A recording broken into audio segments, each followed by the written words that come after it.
Hi, good morning. അപ്പോൾ നമ്മുടെ ഇന്നത്തെ റെസിപ്പി ഒരു നാടൻ ഒഴിച്ചുകറിയാണ് ട്ടോ. നമുക്ക് ഇപ്പോൾ ചക്കയും മാങ്ങയും ഒക്കെ ഉള്ള സീസൺ ആണ്. അപ്പോൾ ചക്കക്കുരു, മാങ്ങയും പരിപ്പും എല്ലാം ചേർത്തിട്ട് ഒരു നാടൻ ഒഴിച്ചുകറി. അപ്പോൾ നിങ്ങൾ ഈ ഒരു മിക്സ് ചെയ്തിട്ടുള്ള ഒരു നാടൻ ഒഴിച്ചുകറി ഉണ്ടാക്കി നോക്കിയിട്ടില്ലെങ്കിൽ ഉറപ്പായിട്ടും ഒന്ന് ട്രൈ ചെയ്ത് നോക്കിക്കോളൂ. ചോറിൻ്റെ കൂടെ വളരെ നല്ലൊരു കോമ്പിനേഷൻ ആണ്. അപ്പോൾ നമുക്ക് എങ്ങനെയാണ് നമ്മുടെ ഈ ഒരു നാടൻ ഒഴിച്ചുകറി തയ്യാറാക്കുന്നതെന്ന് നോക്കാം. നമുക്ക് നമ്മുടെ ഇൻഗ്രീഡിയൻസ് നോക്കാം. നമ്മളിപ്പോൾ ഒരു പിടി ചക്കക്കുരു എടുത്തിട്ടുണ്ട്, ഒരു മുരിങ്ങയ്ക്ക എടുത്തിട്ടുണ്ട്, ഒരു മാങ്ങ എടുത്തിട്ടുണ്ട്, 1/2 കപ്പ് പരിപ്പ് എടുത്തിട്ടുണ്ട്, 4 പച്ചമുളക് എടുത്തിട്ടുണ്ട്, 1/4 കപ്പ് തേങ്ങ ചിരവിയത് എടുത്തിട്ടുണ്ട്. അപ്പോൾ ആദ്യം നമുക്ക് ഈ പരിപ്പും അതുപോലെ ചക്കക്കുരുവും ചേർത്തിട്ട് നമ്മുടെ കുക്കറിൽ വേവിച്ചെടുക്കാം. എന്താണെന്ന് വെച്ചാൽ പരിപ്പിന് വേവുണ്ട്, ചക്കക്കുരുവിനും വേവുണ്ട്. ഇത് രണ്ടും കുക്കറിലും വേവിക്കാം. മാങ്ങയും മുരിങ്ങയ്ക്കയും ചേർത്തിട്ട് ചട്ടിയിലും വേവിക്കാം. ഞാൻ അങ്ങനെ രണ്ടായിട്ടാണ് വേവിക്കുന്നത്. എന്താണെന്ന് വെച്ചാൽ മാങ്ങയ്ക്കും മുരിങ്ങയ്ക്കും വേവ് കുറവാണ്. അത് കുക്കറിൽ വേവിക്കുകയാണെങ്കിൽ ഉടഞ്ഞു പോകും. അപ്പോൾ ഞാൻ ആദ്യം പരിപ്പൊന്ന് കഴുകി വൃത്തിയാക്കി എടുക്കട്ടെ, അത് കുക്കറിലേക്ക് മാറ്റട്ടെ.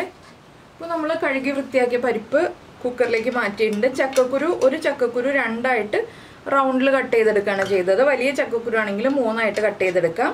ഇനിയിപ്പോൾ നമുക്ക് പരിപ്പിൻ്റെ കൂടെ ചക്കക്കുരുവും കൂടി ചേർത്തിട്ട് കുറച്ച് ഉപ്പും മാത്രം ചേർത്ത് 2 വിസിൽ വരുന്നത് വരെയാണ് ഞാൻ വേവിക്കാൻ പോകുന്നത്. ഈ പരിപ്പിനും ചക്കക്കുരുവിനും ആവശ്യമായിട്ടുള്ള ഉപ്പ്, കുറച്ച് വെള്ളം, 1 കപ്പ് വെള്ളം ചേർത്തിട്ടുണ്ട്. ഇനി ഇതൊരു 2 വിസിൽ വരുന്നത് വരെ കുക്കായി വരട്ടെ. ഈ സമയത്ത് നമുക്ക് ബാക്കിയുള്ള കാര്യങ്ങൾ വേവിക്കാൻ വയ്ക്കാം.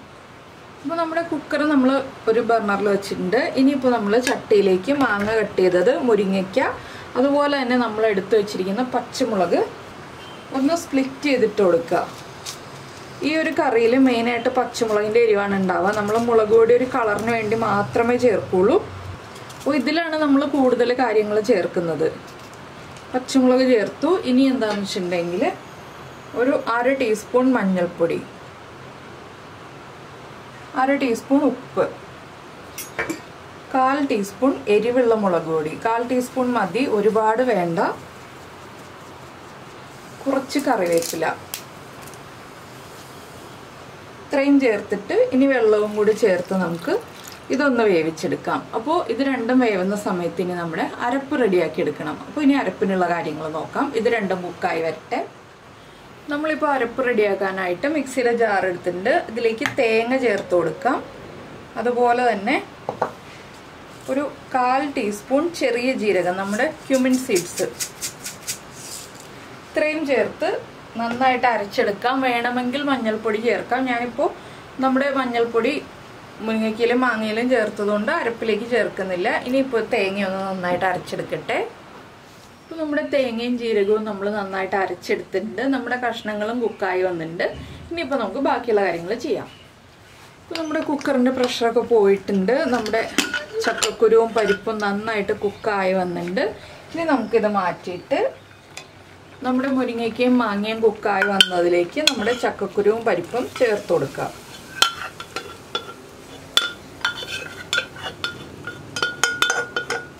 ഇനി നമ്മളൊന്ന് ഇതൊന്ന് ഇളക്കി മിക്സ് ചെയ്തതിന് ശേഷം മാങ്ങയൊക്കെ ഉടഞ്ഞു പോകാതെ ഒന്ന് മിക്സ് ചെയ്തെടുക്കുക. നമ്മുടെ അരപ്പും കൂടി ചേർത്ത് കൊടുക്കുക. നമുക്ക് ഫ്ലെയിം കുറച്ച് വെച്ചിരിക്കുകയാണ് ഞാൻ അരപ്പ് ചേർക്കുന്നത് കൊണ്ട്.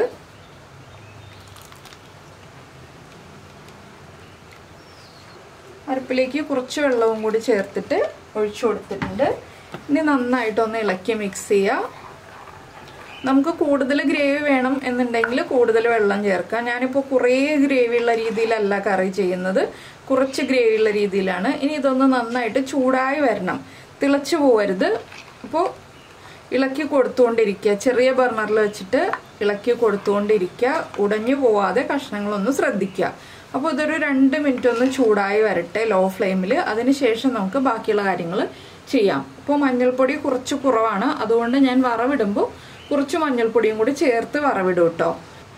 അപ്പോൾ നിങ്ങൾ കറി ഉണ്ടാക്കുമ്പോൾ മഞ്ഞൾപ്പൊടി കുറവല്ല കറക്റ്റ് ആണെന്നുണ്ടെങ്കിൽ വറവിടുമ്പോൾ മഞ്ഞൾപ്പൊടി പിന്നെ ആഡ് ചെയ്യേണ്ട ആവശ്യമില്ല കേട്ടോ. ഞാനത് എടുത്ത് പറഞ്ഞ എന്താണെന്ന് വെച്ചാൽ ഞാനിപ്പോൾ കറി ഉണ്ടാക്കുമ്പോൾ മഞ്ഞൾപ്പൊടി കുറവായതുകൊണ്ടാണ് മഞ്ഞൾപ്പൊടി ആഡ് ചെയ്യും എന്ന് പറഞ്ഞത്. ആവശ്യമാണെങ്കിൽ മാത്രം ആഡ് ചെയ്താൽ മതി. ഇനി ഇതൊന്ന് ചൂടായി വരട്ടെ. നന്നായിട്ട് ആവി വരുമ്പോൾ നമുക്ക് ഫ്ലെയിം ഓഫ് ചെയ്ത് വറവിടാനുള്ള കാര്യങ്ങൾ നോക്കാം.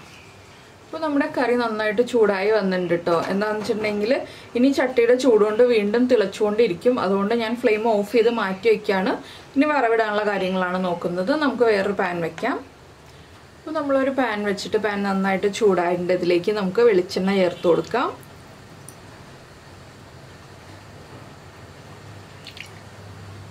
അപ്പോൾ നമ്മുടെ കറിയുടെ ഉപ്പും എരിവും എല്ലാം ചെക്ക് ചെയ്യുക. ഉപ്പ് കുറവാണെങ്കിൽ ഉപ്പ് ആഡ് ചെയ്ത് കൊടുക്കുക. എരിവ് കുറവാണെങ്കിൽ 1-2 പച്ചമുളക് സ്പ്ലിറ്റ് ചെയ്ത് ചേർത്ത് കൊടുക്കുക കേട്ടോ. അത് ഈ ഒരു സ്റ്റേജിൽ ചേർക്കുകയാണെങ്കിൽ കുറച്ച് കഴിയുമ്പോൾ എരിവായി വന്നോളും.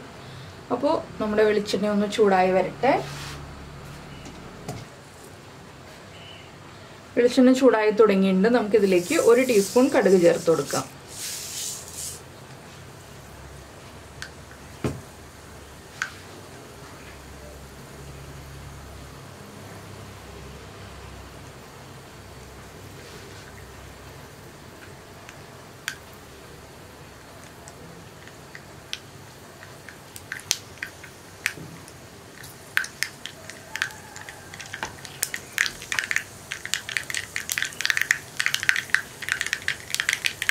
കടുകൊന്ന് പൊട്ടി തുടങ്ങിയിട്ടുണ്ട്. ഇനി നമുക്കിതിലേക്ക് ചേർക്കേണ്ടത് ഒരു 3 വറ്റൽമുളക്,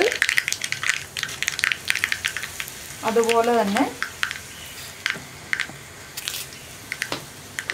ഒരു 2 തണ്ട് കറിവേപ്പില,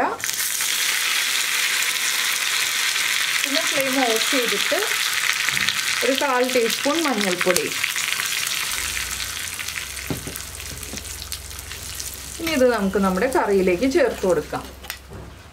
അപ്പോൾ നമ്മുടെ വറവ് നമുക്കിനി കറിയിലേക്ക് ചേർത്ത് കൊടുക്കാം. ഇനി ഒന്ന് ഇളക്കി മിക്സ് ചെയ്യുക. അപ്പോൾ നമ്മുടെ കറിക്ക് നല്ല ഭംഗിയുള്ള ഒരു കളറും കൂടി കിട്ടിക്കഴിഞ്ഞു. ഇത്രയേ ഉള്ളൂ നമ്മുടെ ഒഴിച്ചുകറിയുടെ പരിപാടി. നല്ലൊരു നാടൻ ഒഴിച്ചുകറിയാണ്. ഈ ഒരു ചക്ക മാങ്ങ സീസണിലൊക്കെ ഉണ്ടാക്കാൻ പറ്റിയ നല്ലൊരു സൂപ്പർ കറിയാണ്. നിങ്ങൾ എന്തായാലും ഉണ്ടാക്കിയിട്ട് ചോറിൻ്റെ കൂടെ ചേർത്ത് കഴിക്കൂ. ചൂടോടുകൂടി തന്നെ ചോറിൻ്റെ കൂടെ ചേർത്ത് കഴിക്കരുത്. ചൂട് മാറിയിട്ട് ചോറിൻ്റെ കൂടെ ചേർത്ത് കഴിക്കുക. അപ്പോൾ എല്ലാവരും ട്രൈ ചെയ്ത് നോക്കുമെന്ന് വിചാരിക്കുന്നു. ട്രൈ ചെയ്ത് നോക്കിയിട്ട് ഫീഡ്ബാക്കൊക്കെ അറിയിക്കുക കേട്ടോ. ഇഷ്ടമായോ ഇല്ലയോ എന്നുള്ളതും. ഇഷ്ടമായിട്ടുണ്ടെങ്കിൽ ഒന്ന് ലൈക്ക് ചെയ്യാനും മറന്നു പോകരുത്. പിന്നെ നിങ്ങളുടെ കമൻസും അറിയിക്കുക. അതുപോലെ തന്നെ നമ്മുടെ ചാനൽ ആദ്യമായിട്ട് കാണുകയാണെന്നുണ്ടെങ്കിൽ, നമ്മുടെ വീഡിയോ പ്രസൻറ്റ് ചെയ്യുന്ന രീതിയൊക്കെ ഇഷ്ടമായി എന്നുണ്ടെങ്കിൽ നമ്മുടെ ചാനലൊന്ന് സബ്സ്ക്രൈബ് ചെയ്ത് സപ്പോർട്ട് ചെയ്യണേ. സബ്സ്ക്രൈബ് ചെയ്യുന്നതിന് ഈ വീഡിയോയുടെ താഴെയുള്ള റെഡ് സബ്സ്ക്രൈബ് ബട്ടൺ ഒന്ന് ക്ലിക്ക് ചെയ്യുക. അതിൻ്റെ റൈറ്റ് സൈഡിലുള്ള ബെല്ലൈക്കണും ക്ലിക്ക് ചെയ്യുക. അപ്പോൾ ഓൾ എന്ന് പറഞ്ഞിട്ടൊരു ഓപ്ഷൻ കാണാം. ആ ഓളും കൂടി പ്രസ് ചെയ്തിട്ടുണ്ടെങ്കിൽ ഞാൻ എപ്പോഴും വീഡിയോ അപ്ലോഡ് ചെയ്യുമ്പോൾ നിങ്ങൾക്ക് നോട്ടിഫിക്കേഷൻ വരും. അതുപോലെ തന്നെ നമ്മൾ എടുക്കുമ്പോൾ തൂരപ്പരിപ്പ്, നന്നായിട്ട് വേവുന്ന തൂരപ്പരിപ്പ് തന്നെ എടുക്കുകയാണെങ്കിൽ ഇതുപോലെ നന്നായിട്ട് ഉടഞ്ഞു കിട്ടും. ഈ കറി ചൂട് മാറി വരുമ്പോൾ കുറച്ചുകൂടി ഒന്ന് കുറുകി വരും കേട്ടോ. എന്താണെന്ന് വെച്ചാൽ പരിപ്പ് നന്നായിട്ട് വെന്തുടഞ്ഞതാണ്. അതുകൊണ്ട് തന്നെ ഒന്ന് കുറുകി വരും. അപ്പോൾ നമുക്ക് നമ്മുടെ അടുത്തൊരു റെസിപ്പിയുമായിട്ട് അടുത്ത ദിവസം വീണ്ടും കാണാം.